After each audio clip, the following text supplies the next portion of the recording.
கழகத்தின் நிரந்தர பொதுச் செயலாளர், வருங்கால முதலமைச்சர், சாமானிய முதல்வராக சரித்திரம் படைத்திட்ட புரட்சி தமிழர் ஐயா எடப்பாடியார் அவர்களை வணங்கி, இருவரும் தெய்வங்களான புரட்சி தலைவர் எம்ஜிஆர், தமிழசாமி அம்மா அவர்களின் அருளாசியோடு இந்த தாய் தமிழ்நாட்டு மக்களுக்கு பணிந்து சமர்ப்பிக்கிறேன்.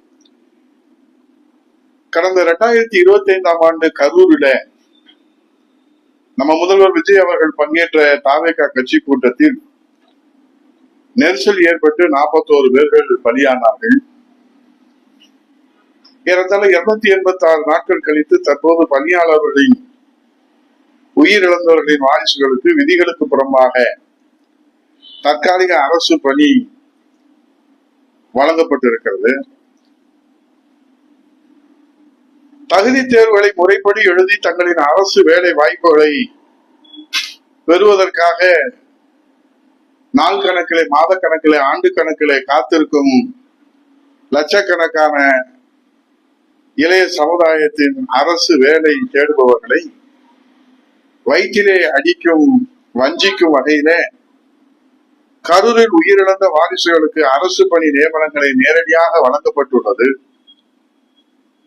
இந்த தவறான முன்னுதாரணம் நாடு முழுவதும் இளைய சமுதாயத்துடன் பெரும் அதிர்ச்சியை ஏற்படுத்தி இருக்கிறது. தமிழகத்தில் அரசு பணி நியமனங்கள் அனைத்தும் டிஎன்பிசி எனப்படும் தமிழ்நாடு அரசு பணியாளர் தேர்வாணையம் மூலமாக மட்டுமே நடத்தப்பட வேண்டும் என்பது இதுவரை கடைபிடித்து வருகிற சட்ட விதியாகும். குரூப் 1, குரூப் 2, குரூப் 3 மற்றும் குரூப் 4 போன்ற பல்வேறு போட்டித் தேர்வுகளை எழுதி கிராம நிர்வாக அலுவலர் உள்ளிட்ட அரசு பணிகளுக்காக லட்சக்கணக்கான ஏழை எளிய சாமானிய குடும்பங்களைச் சேர்ந்த இளைய சமுதாயத்தை சேர்ந்த அந்த இளம் சிங்கங்கள், தங்கங்கள் இரவு பகலாக ஊர் உறக்கம் பார்க்காது இந்த நாட்டுக்காகவும் தன் குடும்ப தாய் தந்தைகள், உற்றார் உறவினர்களை நெஞ்சிலே தூக்கி சுமப்பதற்காக, வேலை வாய்ப்புக்காக, அரசு வேலைக்காக படித்துக் கொண்டிருக்கிற அந்த பட்டதாரிகளுக்கு தலையில இடி விழுந்ததை போல கரூர் சம்பவம் இன்றைக்கு நடந்தேறி இருக்கிறது.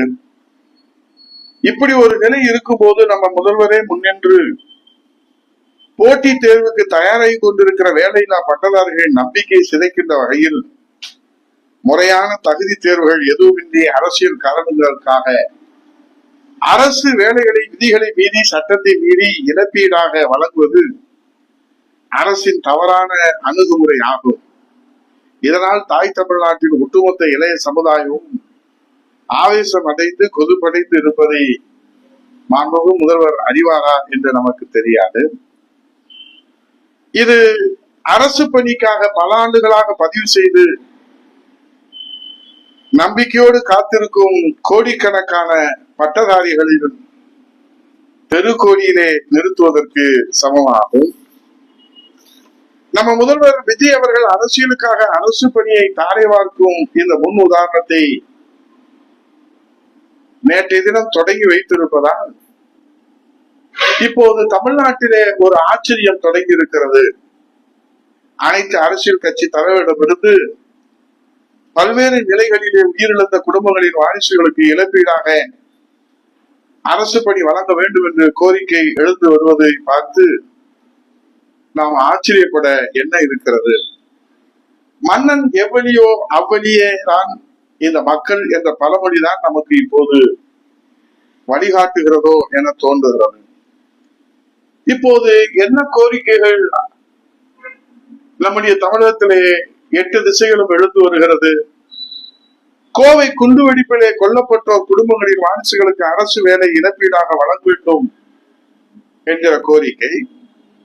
காங்கிரஸ் கட்சி தலைவர் ராஜீவ்காந்தி அவர்கள் மனித வெடிகுண்டால் படுகொலை செய்யப்பட்ட சம்பவத்தில் உயிரிழந்தவர்களின் வாரிசுகளுக்கு இழப்பீடாக அரசு பணி வழங்க வேண்டும். மின்சார கட்டண உயர்வை திரும்ப பெற நடைபெற்ற விவசாயிகள் போராட்டத்தில் துப்பாக்கி சூட்டில் உயிரிழந்த வாரிசுகளுக்கு இழப்பீடாக அரசு பணி வழங்க வேண்டும். 1987ஆம் ஆண்டு வன்னியர் இடஒதுக்கீடு போராட்டத்திலே சுட்டுக் கொல்லப்பட்ட சமூக நீதி தியாகிகளின் வாரிசுகளுக்கும் அரசு வேலை இழப்பீடாக வழங்க வேண்டும். மழை வெள்ளத்தால் தமிழகத்தில் ஏற்படும் பேரிடர் காலங்களில் ஒவ்வொரு ஆண்டும் உயிரிழந்தவர்களின் வாரிசுகளுக்கும் சுனாமி போன்ற பேரிடர்களின் காலங்களிலே நிலச்சரிவு, சுனாமி, பெருவெள்ளம், பெருமழை, தொடர்மழை இது போன்ற பேரிடர்களால் ஏற்படும் உயிரிழந்தவர்களின் குடும்பங்களின் வாரிசுகளுக்கு இழப்பீடாக அரசு பணி வழங்க வேண்டும்.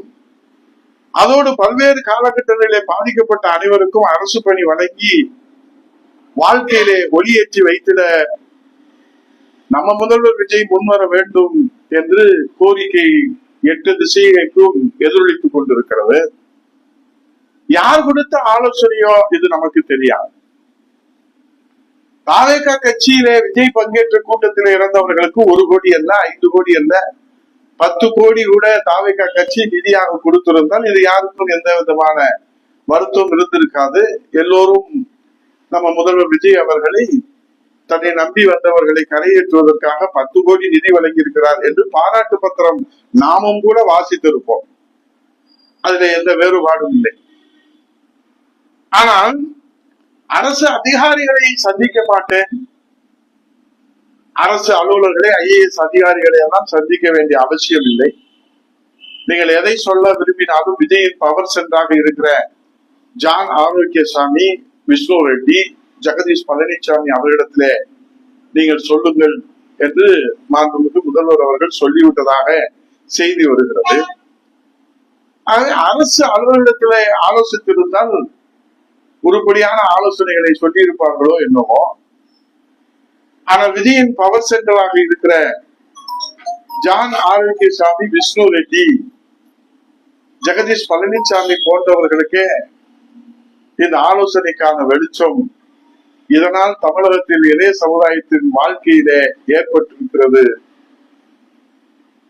இருட்டு என்று சொல்லி இதற்கு நாம் என்ன செய்வது, எங்கே போவது, எப்படி முறையிடுவது பொறுத்திருந்துதான் பார்க்க வேண்டும்.